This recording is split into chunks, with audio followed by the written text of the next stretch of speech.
Assalamu alaikum. Alhamdulillah, I am back with another spoken English class on behalf of Shikha. So আজকে আমরা আসলে নতুন কোনো task শিখব না। আজকে আমরা একটা কনসোলিডেশন ক্লাস করব। So you might be thinking what is consolidation class? Consolidation class হলো আমরা এ যাবৎকালে যা শিখেছি তার একটা রিভিশন ক্লাস করব। ওকে? যাতে করে আমরা সেই লেসনগুলোকে আরো মজবুত করতে পারি। এছাড়াও আজকে আমরা আরেকটা কাজ করব। এই মজবুত করার পাশাপাশি লেসনগুলো আমরা কিভাবে আরো বেশি সুন্দর করে আয়ত্ত করতে পারবো অথবা যারা এখনো পর্যন্ত লেসনগুলো খুব ভালো করে রপ্ত করতে পারে নাই তাদের জন্য কিছু টিপস থাকবে। প্রথমে আপনাদেরকে একটা প্রশ্ন করি, আপনারা কি মনে করেন এই যে যারা একদম জিরো লেভেলে ছিলেন কিংবা একদম বিগিনার লেভেলে ছিলেন, ইংরেজি কিছুই বলতে পারতেন না, অবশ্যই এমন কেউ তো অবশ্যই ছিলেন। আচ্ছা, আপনারা কি ভাবছেন এই যে আমরা আদেশ করা শিখলাম খুব সহজ ভাষায়, ফর এক্সাম্পল গো যাও, কাম আসো, রিড পড়ো, লুক দেখো, ওপেন খোলো, ক্লোজ বন্ধ করো, এই যে আমরা সাধারণ ভাষায় আদেশ করা শিখলাম, এরপর আমরা এগুলোকে আবার অ্যাডভান্স ভাষায় শিখে ফেললাম। For example hit the roads মানে হচ্ছে যাও, ফর এক্সাম্পল ক্র্যাম মানে হচ্ছে পড়ো, অথবা হিট দ্য বুকস মানে হচ্ছে পড়াশোনা করো, অধ্যয়ন করো বা পড়তে বসো।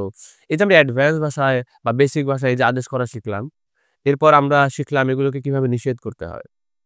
Like don't go, don't come, don't look.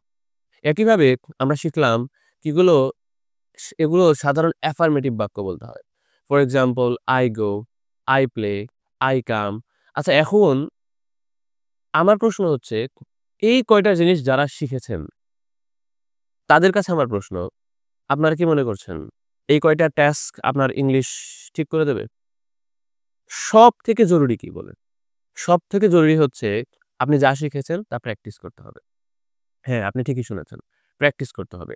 প্রতিদিন যে লেসনগুলো দেওয়া হচ্ছে, এই লেসনগুলো আপনাকে সকাল থেকে রাত অবধি প্র্যাকটিস করতে হবে। না, আমি বলিনি যে অন্য সব কাজকর্ম পড়াশোনা ফেলে আপনাকে প্র্যাকটিস করতে হবে। ওকে ফাইন, আপনার কাজ আছে, অন্য পড়াশোনা আছে। It's absolutely fine. ধরেন আপনি ভাত খেতে বসছেন। আচ্ছা, আমরা তো শিখেছি। অ্যাফার্মেটিভ বাক্যতে শিখেছি না? আমি খাই, আই ইট। আপনি ভাত খেতে বসছেন। আপনি কি বলতে পারবেন না আই ইট রাইস? এটা কি আপনার খাওয়ার ব্যাপারে খুব বাধা দান করবে? খুব সমস্যা হবে আপনার এটা বলতে যে আই ইট রাইস? অথবা আপনি পড়তে বসছেন, আচ্ছা আপনার কি খুবই সমস্যা হবে এটা বলতে আই হিট দ্য বুকস, আমি পড়তে বসি? এটা কি পড়তে আপনাকে ডিস্টার্ব করবে? আচ্ছা, এছাড়াও আমরা কিন্তু শিখেছি কিভাবে এখন প্রশ্ন করতে হয়। ফর এক্সাম্পল ডু আই গো? আমাদের কি ছিল? আদেশে ছিল গো, নিষেধে ছিল ডোন্ট গো। অ্যাফার্মেটিভ এ ছিল আই গো, শুধু গোর পাশে একটা আই লাগাইছিলাম, রাইট? এটাই তো। আচ্ছা, এরপর নেগেটিভের বেলা আমরা কি করছি? গোর পাশে শুধু আই ডোন্ট গো লাগাইছিলাম। ওকে, একইভাবে আমাদের যে অ্যাফার্মেটিভ এর আই গো ছিল, তার পাশে আমরা শুধু একটা ডু লাগাইছি। বাস দ্যাটস ইট। তাই আমাদের কি হয়ে গেছিল? কোয়েশ্চেন হয়ে গেছিল। So do I go? একইভাবে আমরা কি বলা শিখেছিলাম? Do you go? So do you play? বাস আপনি হাজারো কোয়েশ্চেন, হাজারো অ্যাফার্মেটিভ, হাজারো নেগেটিভ, হাজারো আদেশ, হাজারো নিষেধ কিভাবে করবেন, সেই প্যাটার্নটা কিন্তু আমরা আপনাদের শিখিয়ে দিয়েছি।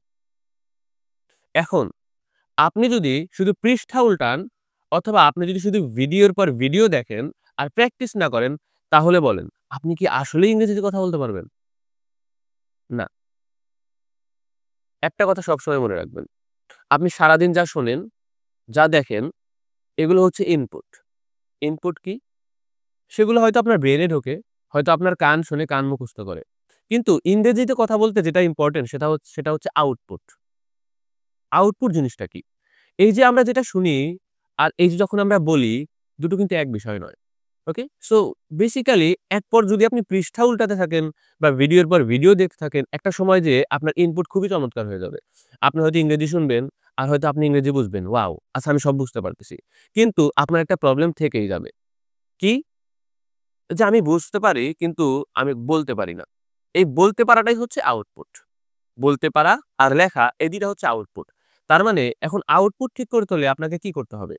এই যে হাজারো স্ট্রাকচার লিখে দিলেন, একটা ফরম্যাট, একটা মাত্র সেন্টেন্স দিয়ে আপনাদেরকে আমরা শিখিয়ে দিয়েছি কিভাবে হাজারো আদেশ, হাজারো নিষেধ, হাজারো অ্যাফার্মেটিভ, নেগেটিভ আর ইন্টারোগেটিভ সেন্টেন্স বলতে হয়। অবশ্যই আমরা আরো ফার্দার আ স্টাডি করব। আমরা আরো ফার্দার কোয়েশ্চেন করা শিখবো। ইন্টারোগেটিভ এর আরো অনেক প্যাটার্ন আছে, সেন্টেন্সের অনেক প্যাটার্ন আমরা সবই শিখবো।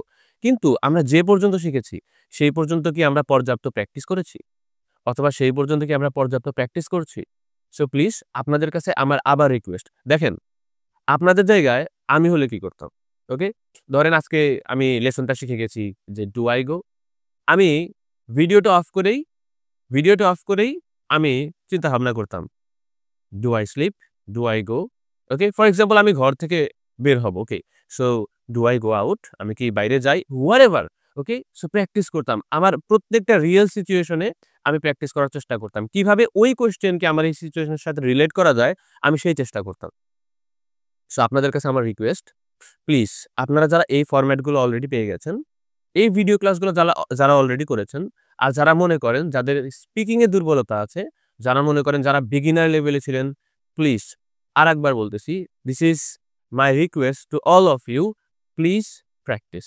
দয়া করে আপনারা প্র্যাকটিস করুন। ইনশাআল্লাহ আপনারা অবশ্যই চমৎকার ইংরেজি বলতে পারবেন। নেক্সট ক্লাসে অবশ্যই আমরা ফার্দার ইন্টারোগেটিভ করা শিখব। তার আগে অবশ্যই মনে রাখবেন প্র্যাকটিস বাধ্যতামূলক। ওকে? আউটপুট ঠিক করতে হলে প্র্যাকটিস অবশ্যই করতে হবে। আসসালামু আলাইকুম। আজকের ভিডিও এ পর্যন্তই। টাটা।